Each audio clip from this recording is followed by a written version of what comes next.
They were told what happened, but they tell me tonight they're not buying it. I just sit back and wait on God, because like I say, she gonna get justice. A mystery in Mexico. How did a weekend with friends turn into a nightmare? Something is not adding up right here. Bernard and Salamandra Robinson say their daughter, 25-year-old Shanquella Robinson, traveled with friends from Charlotte to Cabo, Mexico on October the 28th. I spoke with her Friday evening. She was having dinner. And I never spoke with her again. They called and said she wasn't feeling well, and they was gonna call a doctor. But when they called, the doctor hadn't arrived yet, but they said she had alcohol poisoning. They say they were told their daughter died from alcohol poisoning, but they don't believe that. They say they've heard different stories, and none of them add up. A first glance at this case, one would take a look at the report made by the friends and the report made by Dr. Gutierrez and conclude that, unfortunately, this does look like a death due to extreme alcohol intoxication. The reported symptoms of dehydration, incoherency, confirmation by the people closest to her that she had quote unquote drank a lot, even the grand mal seizure and following cardiac arrest are all indicators of severe alcohol poisoning leading to death. As crazy as it sounded, it made sense. But this is where it stops making sense. In fact, it stopped making sense for me a long time before this, when I read that the friends denied her being taken to a hospital. But this really doesn't make sense. The coroner report listed Shanquella's cause of death to be a severe spinal cord injury and atlas luxation. An atlas luxation is a dislocation or separation of the skull base from the atlas bone, the first bone in the neck, or C1. The coroner determined that the approximate time between injury and death would have only been about 15 minutes, and what was missing from the autopsy report was cardiac arrest and alcohol poisoning. I was covering the Tamla Horsford case when this happened to Shanquella, and it instantly sounded a lot alike in many ways. Something just doesn't add up. The quote-unquote friends, who were really just acquaintances, blaming the death on alcohol because it seemed believable. But unlike Tamla, I do believe Shanquella is much closer to getting justice, though it does seem to be taking longer than many feel that it should. As always, we're going to go into everything starting from the beginning.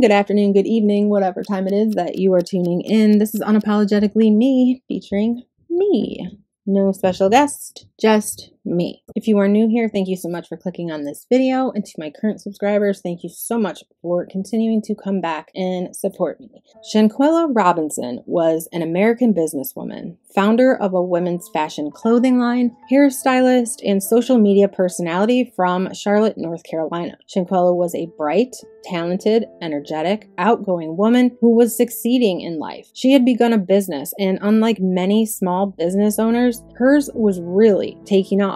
At the age of 25, she was looking forward to a very bright and abundant future. Shanquella was a graduate of Winston-Salem State University. She ran 2 successful beauty boutiques under the names Exquisite Boutique and Exquisite Kids in her hometown of Charlotte, North Carolina. But on October 29th, 2022, just one day into her vacation in Cabo San Lucas, Mexico, with a group of her quote-unquote friends, a term I will be using very loosely in this case, Shanquella's life was cut short when she was pronounced dead from a cardiac arrest stemming from a lethal intoxication of alcohol. We have all learned by now that things are not always what they seem. And in just the last week, we have heard a lot of new information about this case, and we'll get to all of it, but let's start with these friends first and go from there. As I said in the beginning, I was working on the Tamla Horsford case when this occurred, and if you haven't seen that, I would suggest that you check it out after this because the similarities are pretty eerie, making me think that this is a lot more common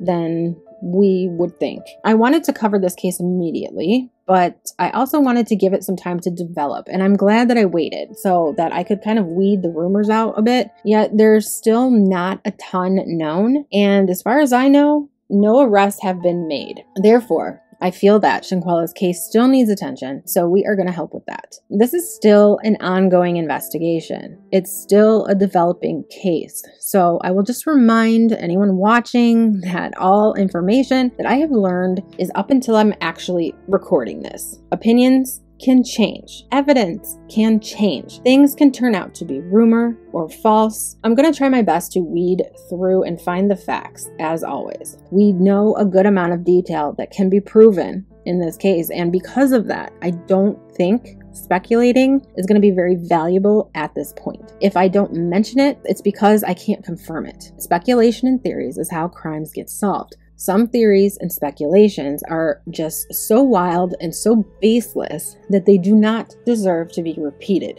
I'm going to shut up now about certain things that should be obvious. I always like to reiterate some of these things due to comments that I've gotten in the past from people who don't necessarily understand my goal in creating videos. Clicks and views mean nothing to me if I'm spreading a bunch of drama and unconfirmed theories and rumors. Do videos like that get more clicks and views? Absolutely. But those types of videos are not always helpful, and they can even be hurtful to the families involved. There are certain cases where all we have is speculation, such as the Idaho case. But in this case, we have many more facts. Shanquella and 6 others had planned a trip to Cabo to celebrate the birthdays of 2 of the people on the trip, Dejanay Jackson and Nazir Wiggins. Shanquella met these people in college at Winston-Salem University, but from what I have found out, the 6 were a pretty close-knit group before meeting Shanquella. Khalil Cook seemed to be the one closest to Shanquella. It's even been said that they were best friends, but at this point, that's neither here nor there. With the exception of Khalil, Shanquella Robinson, Shanquella's mother, wasn't very familiar with this new group of friends that her daughter was traveling with. Khalil had been close with the family and even accompanied them on a few trips. That being said, you would expect that Khalil would have quickly come to the family's side after this happened, but all they've gotten from Khalil is silence, which in this case speaks volumes. So 6 of the 7 arrived into Mexico together, and Nazir Wiggins arrived the next day, which we'll talk about later because this is one of the debatable pieces of this puzzle. And they rented out the beautiful Villa Linda 32 property. This property is phenomenal. I have never been to Cabo, but if I were going to go, this looks exactly like the type of place that I would dream of renting out. Completely private pool, view of the ocean, hot tub, private chef. This specific property, Villa Linda 32, has been removed from their website. But as you can see by these photos, this is a very extravagant location to celebrate or to just kick back with your friends and enjoy the scenery. Sleeping up to 12 guests, this 5-bedroom, 5.5 bathroom villa was epic. If you're wondering how much a place like this costs per night, it costs about $1,500, which split between 7 people doesn't really seem to be too much. But when you take into account drinks, they had hired a private chef, and any other additional things that they may have been wanting to do outside of the villa, such as shopping or any other activities, which I don't know if they had planned on doing or not. I mean, you're paying that much for a villa. I would stay there, right? I wouldn't really go anywhere else, but that's me. I mean, we're talking a few hundred a day per person, if not more. There is a reason that I bring money up, and we will get into it later. Because to me, it was the second red flag. Not knowing exactly what time they got there. Shanquella did update her Instagram account that first day, so we kind of know the order of things. We know that they hung out by the pool. We know they played some drinking games later on in the evening, and everything seemed to be drama-free. Most of her Instagram stories were very lighthearted and very typical Instagram stories for someone on vacation with friends. There was, however, one story in particular that does raise some red flags in hindsight. It was posted at 8:45 p.m. that first night, and it shows Shanquella completely passed out in a hammock. It was taken on her phone, but it was uploaded by Khalil. And what makes it so disturbing is what Khalil is saying in this post. He says, quote, "Looks like we got our first dead body," unquote. He follows that up with, quote, "She threw for," unquote, and he laughs. And it does seem that he's joking, but like I said, in hindsight, it's a red flag. We got our first dead body. Buddy. She threw for. And let me just say, being someone who used to party Way more than I should have. I've definitely been around people who have passed out early, and the rest of us, we'd be making jokes, talking about how, oh, she couldn't hang, he couldn't hang, whatever. They're out for the night. They're done. I don't ever recall saying we have our first dead body or referring to the person as being dead.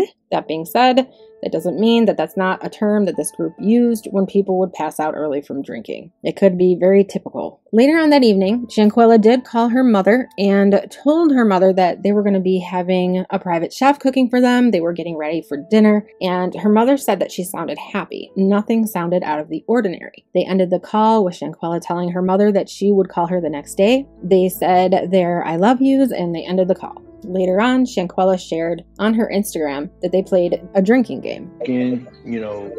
She told me they had a chef. They was getting ready to eat. They was eating tacos, something, salad or something they was eating. And I said, well, okay, I love you. Have a good night, and I will talk to you tomorrow. How we do it, because we used to drink motherfucking Drink! They were playing a game. One. Drink. Winter, come on now. David, you be working. Deja, we know you weren't working on upper body when you was working out. Come on, let me see what you got, Winter. Winter, what is that? What a card at, man, these people here. After that night, everything would change. The next day, Shanquella wakes up, and I would assume she's planning on having another day of drinking, hanging out at this beautiful villa with her friends. Whether or not the 6 others were planning the same thing, however, is highly debatable and completely up to you to decide. We have a video of Shanquella walking around the villa, seeming to be looking for the others. She seems happy. She seems ready to go out by the pool, and then she comes across them all in one bedroom together, talking. Some have said that the mood seemed to shift once Shanquella came into the room, almost as if they'd been talking about her. Something else that you can notice is one of the males in this group all of a sudden seems to appear out of nowhere and kind of lead Shanquella into the room. Not on purpose, not like he's leading her in there, but it's like all of a sudden he pops up in front of her and he goes into the room first. And other people have assumed that he was kind of the lookout at this point and entered the room first, kind of to say, she's coming now, shut up.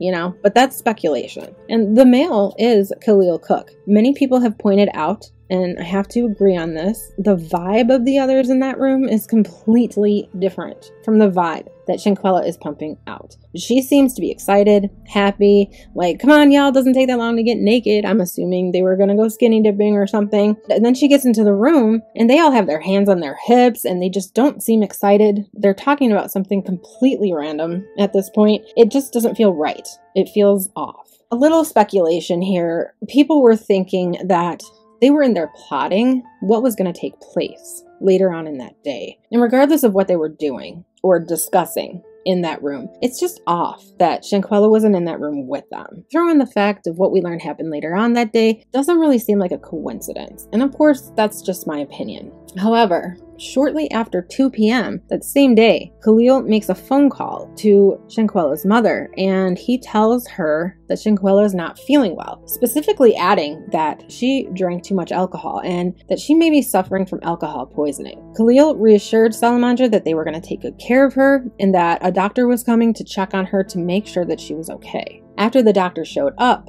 Khalil kept Salamandra updated on what was going on.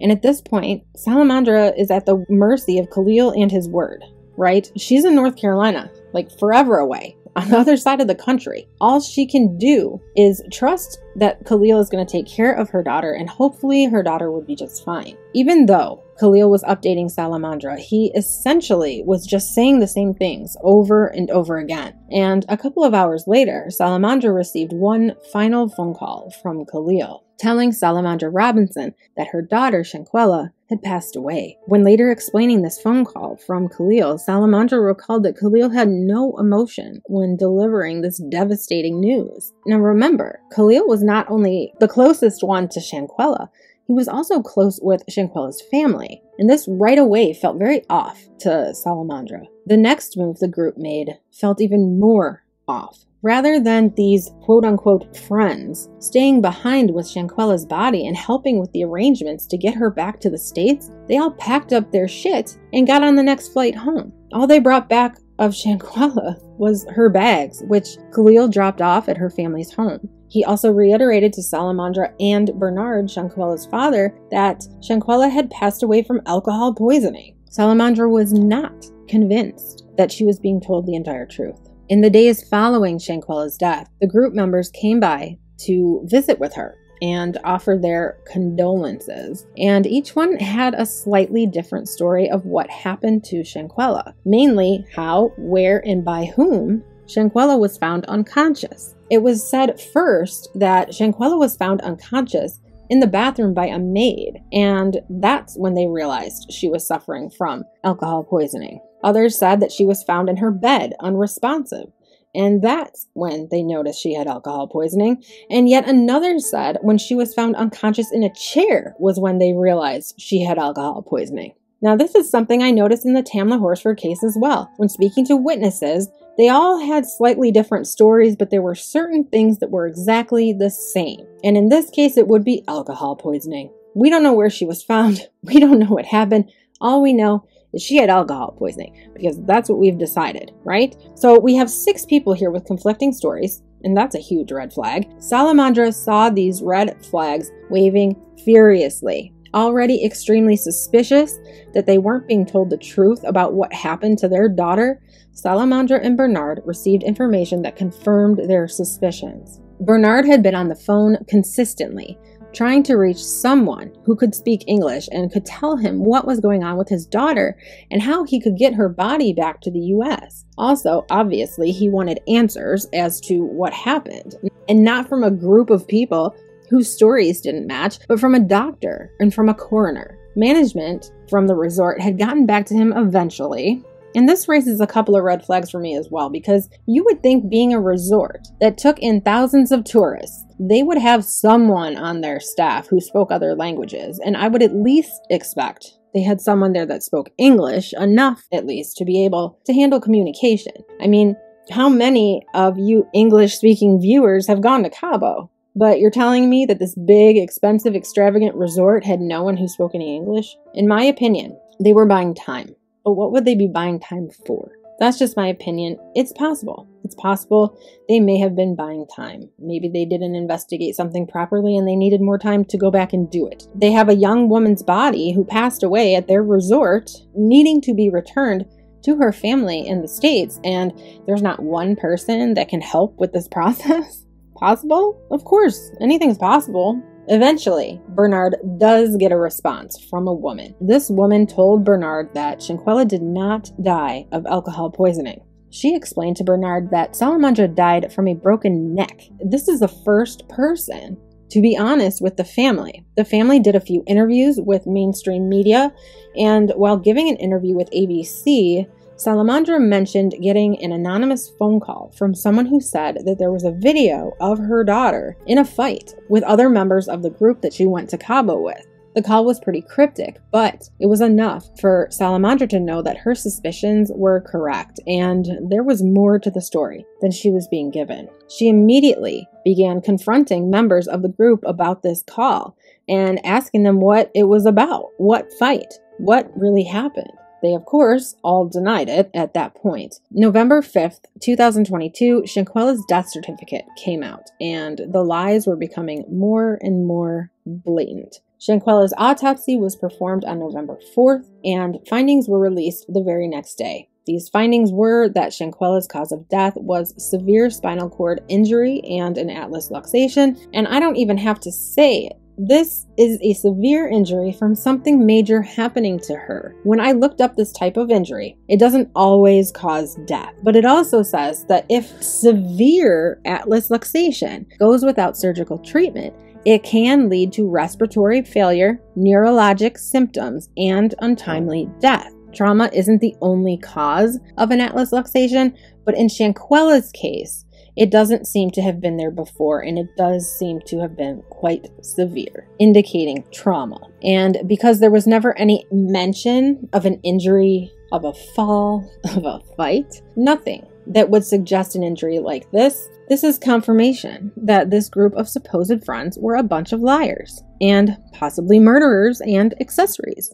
to murder, allegedly. This, coupled with them all being in that bedroom talking, conspiring, possibly to confront or to fight Shanquella, really doesn't look too good for them.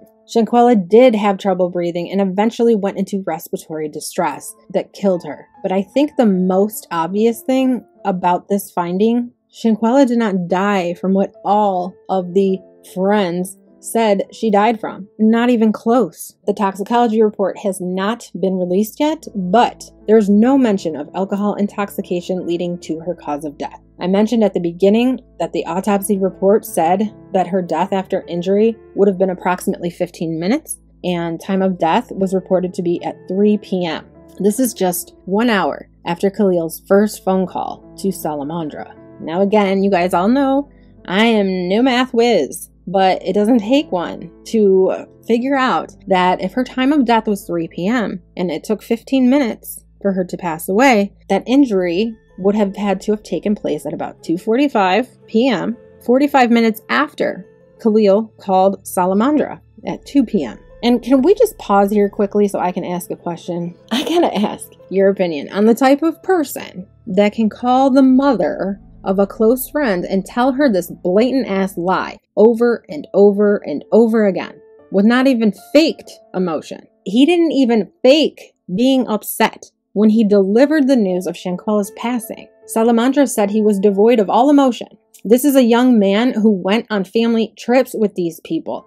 And I don't gather that Salamandra is saying he was devoid of emotion as in he was in shock by this. So he had no emotion, like he was very stoic. No, he just seemed to say it like he was reporting any news. Going back to the 15-minute time frame between injury and death, this also goes completely against what was said by the group, which was that she had been being treated by a doctor for hours. There's another section of her death certificate where a question is asked, but it's like 2 questions in one, yet there's only one answer written down. The questions are, was the death accidental and was the death violent? And the only answer that was put down is yes. And this has caused a lot of confusion. Yes, it was accidental, or yes, it was violent, or yes, it was both accidental and violent. We don't really know how to interpret this. After this death certificate was released, all those visits that Shanquella's parents had been getting from this group just stopped. Yet another red flag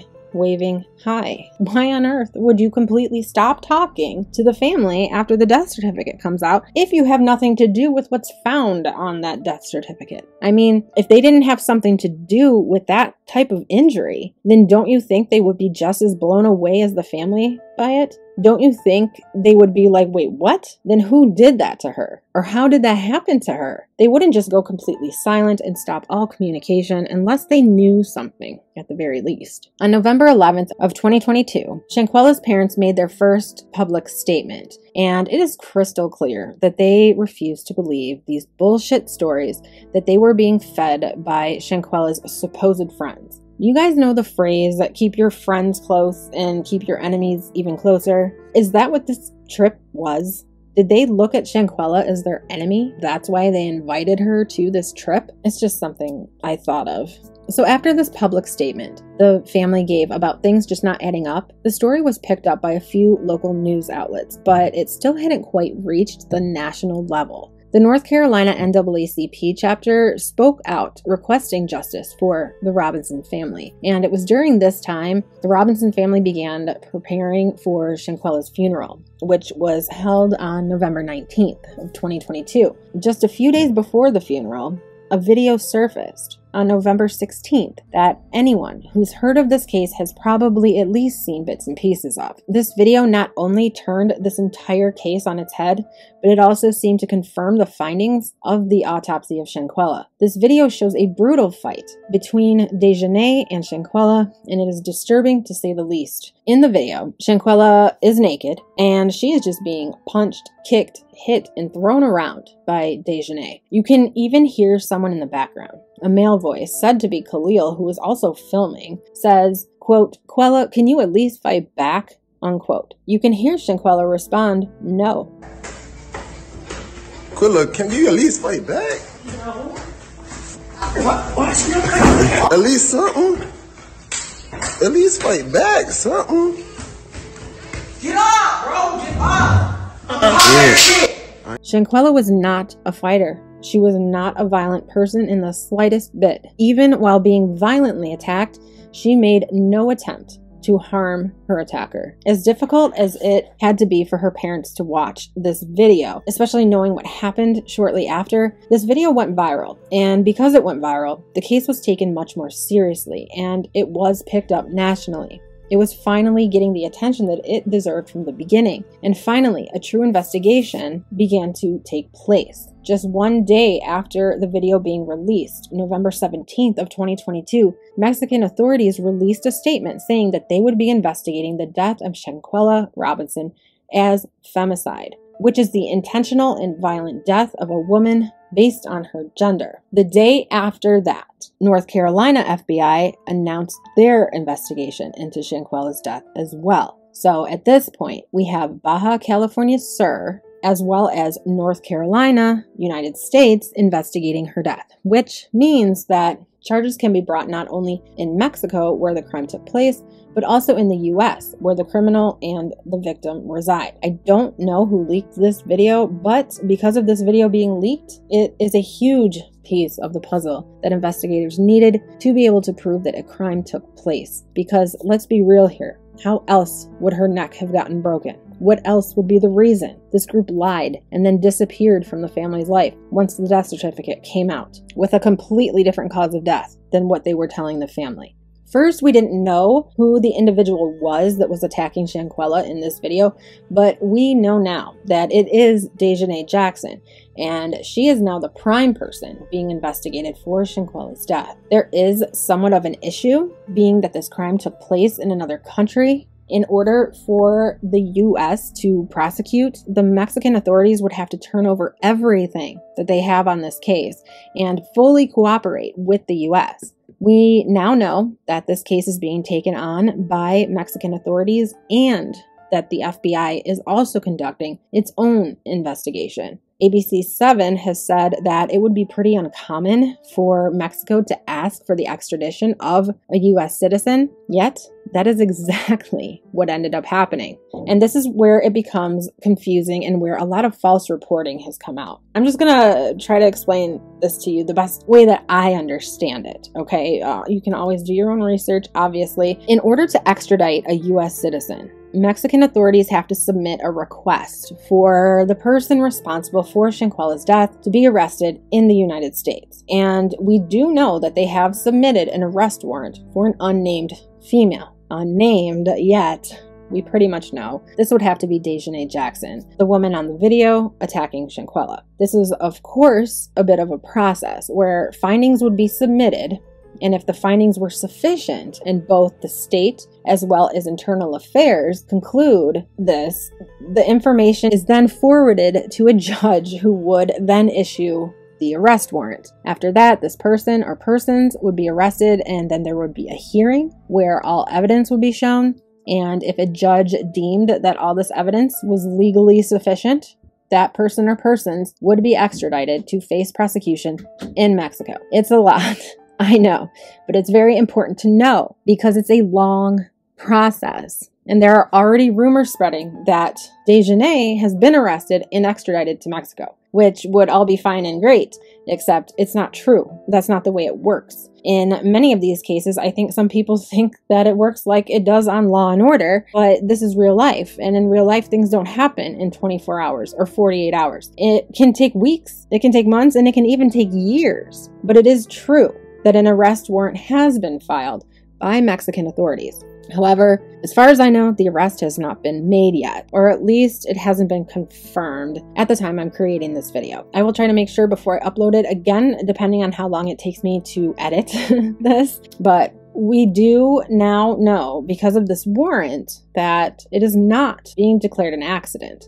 This is being declared a direct attack. The name of the person on the warrant, like I said, has not been released publicly, but it is one of the 6 individuals that were with her in Cabo when her death occurred. But I do think it goes without saying that all 6 of these people are responsible for Shanquella's death in one way or another. And I would say that the two filming deserve arrest warrants as well. And maybe the US can prosecute the other 5 that Mexico is not extraditing, because unless Mexico decides to extradite others once more is known, I don't know. In my opinion, for someone to stand there and watch another human being being attacked and see them not even fighting back to defend themselves, I have no words. I wouldn't even be able to see this happening to a stranger and not step in. These are supposed to be her friends, especially Khalil, and all he did was film it and then say, "Can you at least fight back?" Like, what in the actual fuck? Okay, going back to the beginning, or somewhere around the beginning of this video, I said we would get back to the other male that was there, Nazir Wiggins. He said that he showed up the next day. I'm going to loosely explain what I do know about Nazir and his possible involvement, starting with him saying that when he arrived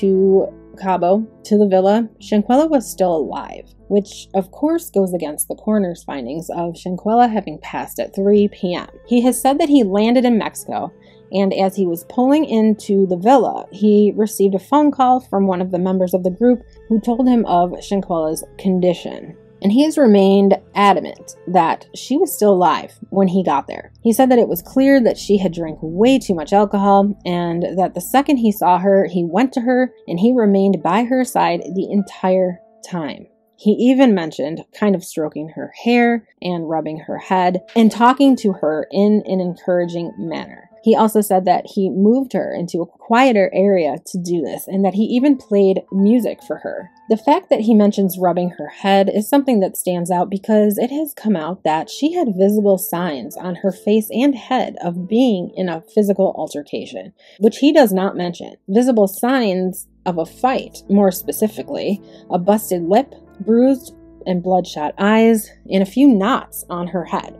And if he were rubbing her head, you would think he would have felt at least one of those. I am also having a very hard time believing that she was this visibly beaten, yet he seemed to believe the others when they told him that she was in this condition due to drinking too much. In fact, I don't believe it at all. And I'm going to speculate here, but I'm assuming he walked in and he was told what happened right away. I think that they were all hoping that it wasn't as serious as it ended up being, and that hopefully she would wake up at some point and she would be fine. We have talked about degrees of murder in other videos that I have made, because there are even degrees of first, second, and third degree murder. There are also manslaughter and involuntary manslaughter charges, and there are degrees of those as well. But if you remember, they're investigating this as a femicide, which is what they call it in Mexico when a female is murdered. It is equivalent to homicide here in the United States, but to what degree? They are not calling it accidental, so I would say manslaughter and involuntary manslaughter are out. But that's just my opinion, my very unprofessional opinion. The question would be, did they intend for her to pass away?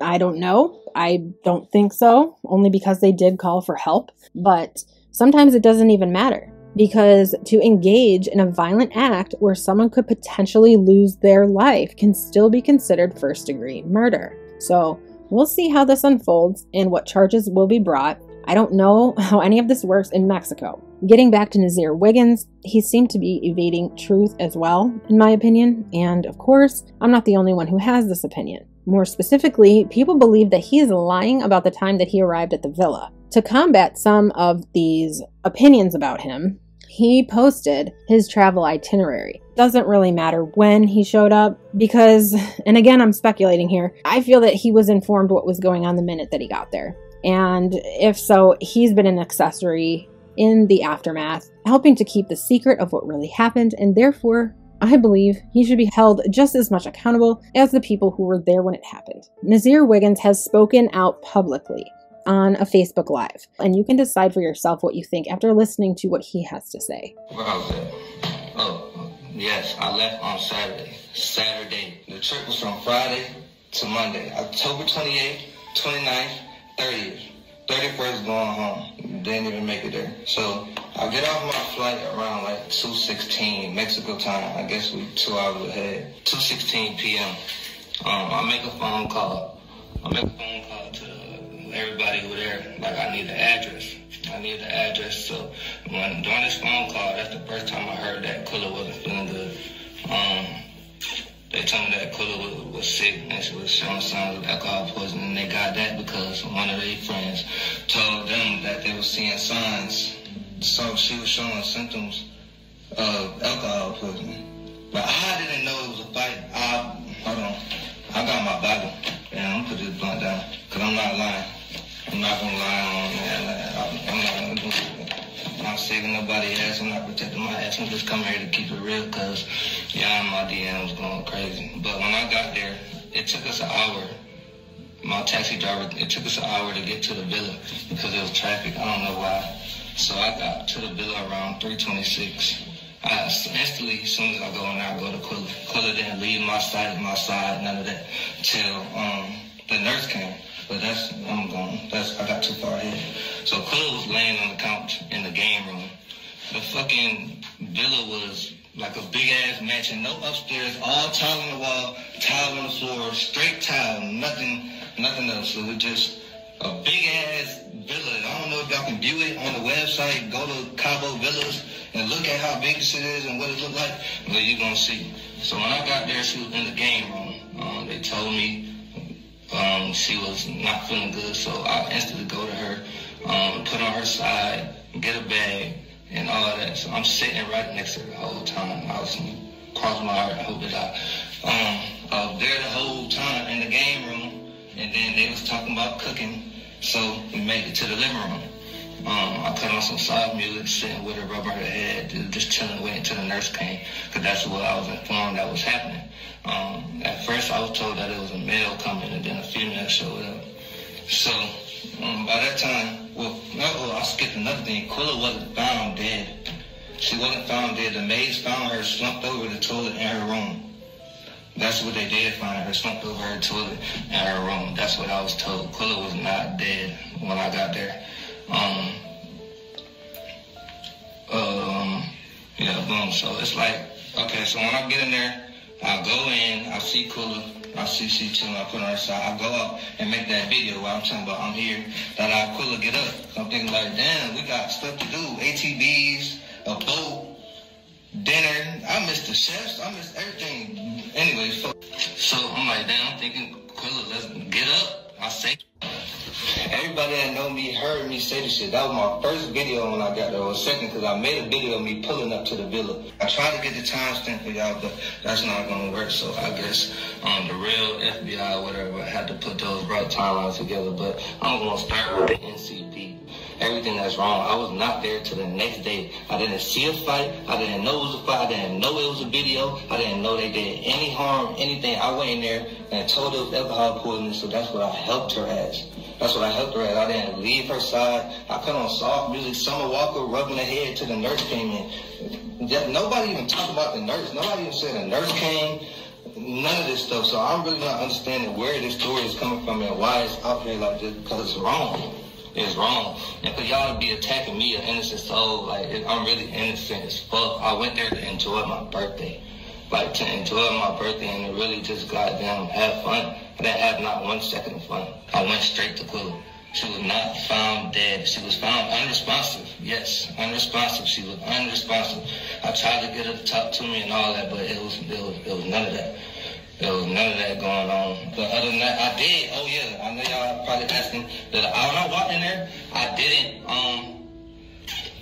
really notice the knot on her head until the nurse pointed it out. I did see the bump on her lip.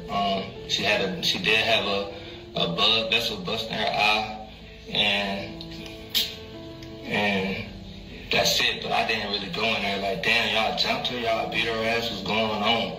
Like, 'cause they know, man, and nobody even told me about nothing. I was blind to everything. I'm literally in there giving her my all. Like, come on, girl, we was 2,000 miles away from home. 2,000 miles away from home. Don't nobody deserve this. Bro, why is y'all talking about the boys that y'all kill y'all friend? I wasn't there.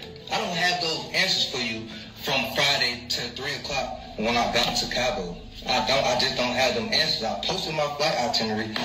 When I got there, I can't make that up. I can't. I really don't know what else to do but show y'all The real tickets, if I could even find them when I landed and didn't land. But I could post the video, I could show the video, it's going to show the timestamps because it's in my archive.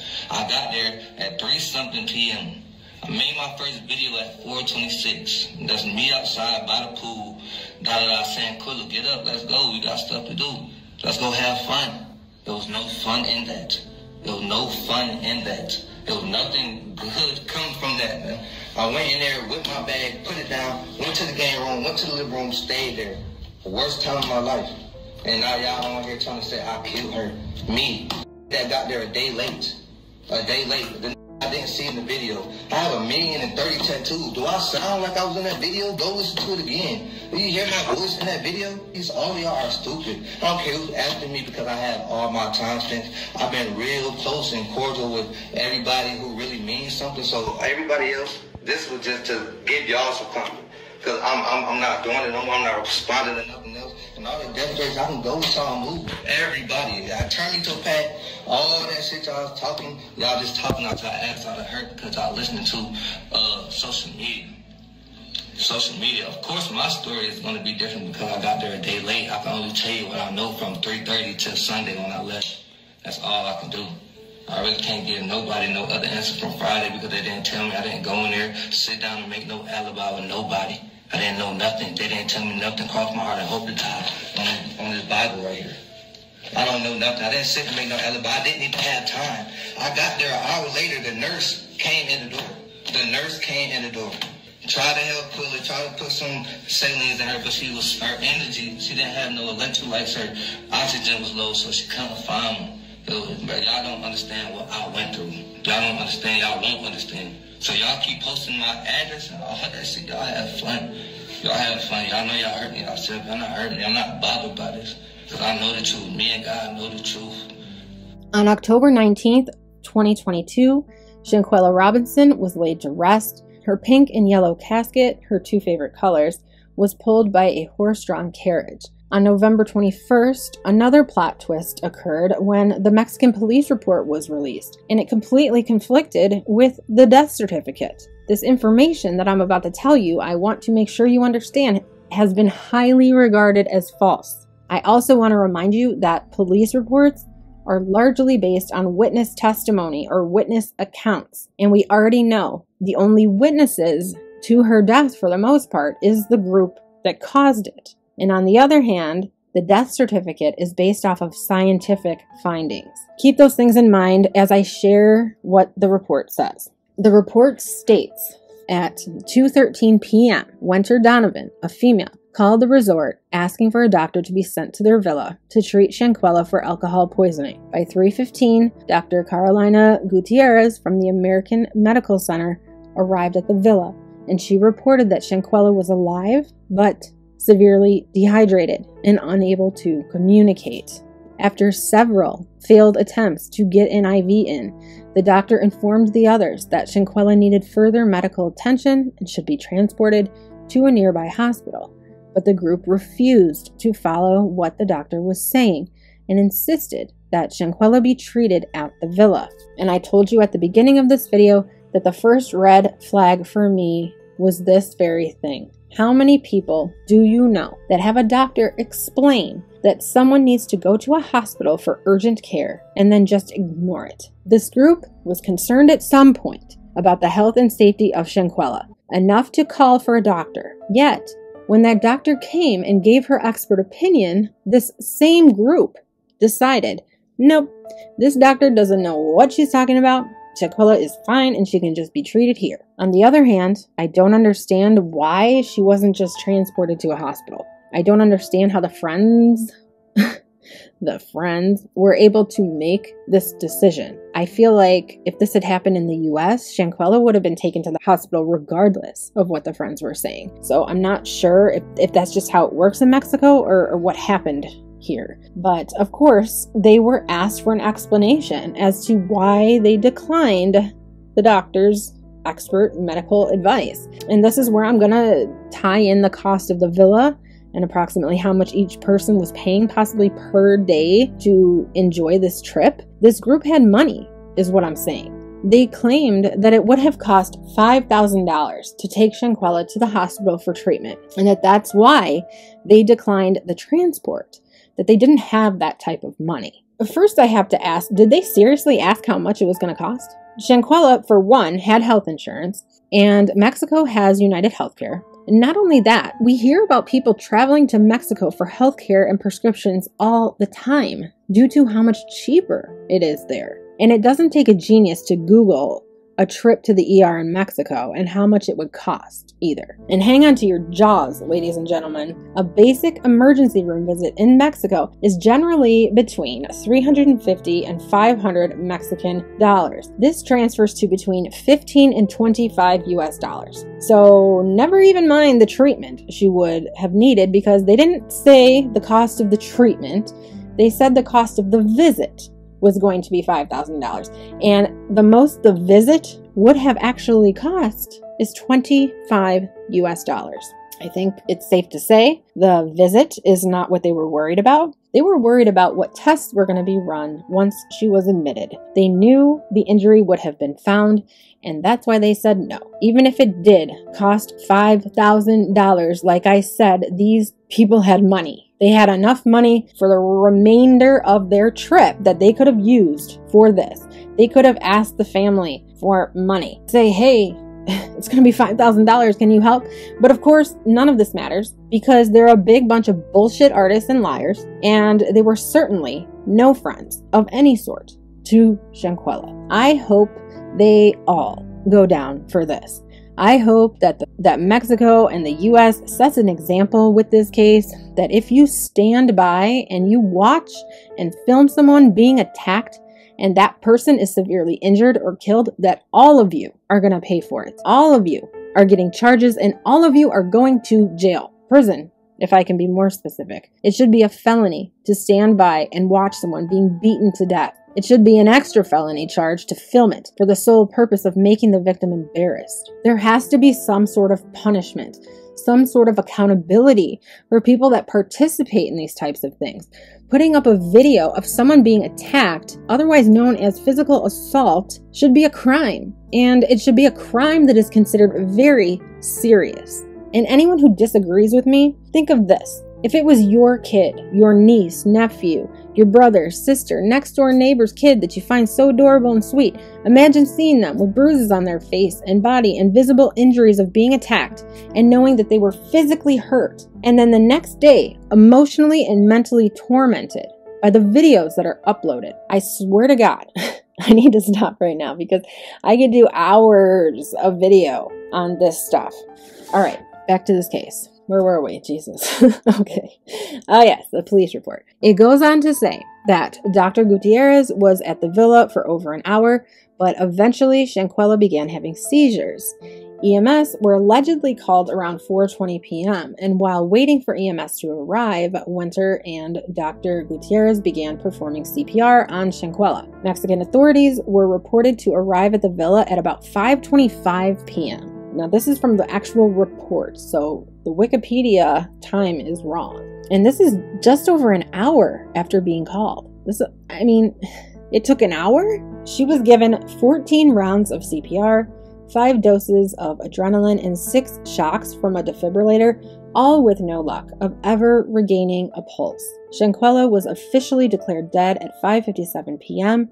due to cardiac arrest. So, what do we have here? We have time of death at 3 p.m., 15 minutes after receiving a broken neck. We also have a time of death at 5:57 p.m., after hours of care to no avail due to a cardiac arrest. And regardless of the police report, authorities are now concluding that Shanquella's death was the result of a direct attack. The body was found the same position where she fell, which was sitting down. That's exactly how they found the body. That's where they found her. She died between 7 a.m. to 12 p.m. She wasn't moving no more. In fact, when she did touch her, her body was already hard. So what happened was that when the body was found in the bedroom, the other folks were not in the bedroom. They were out. She went looking for them to inform them that she had found the body. She mentioned that the friend was ill. And so when they came back, they faked it as if they didn't know what had happened. At 2:13 p.m. was when the call was placed to the doctor. Shanquella's family believes that the police just wrote down what they were told and didn't take the time to fact check any of it, that they didn't even care to. And unfortunately, I would have to agree with that. There's nothing in the police report noting an injury to her head or face. I mean, did they even look at her?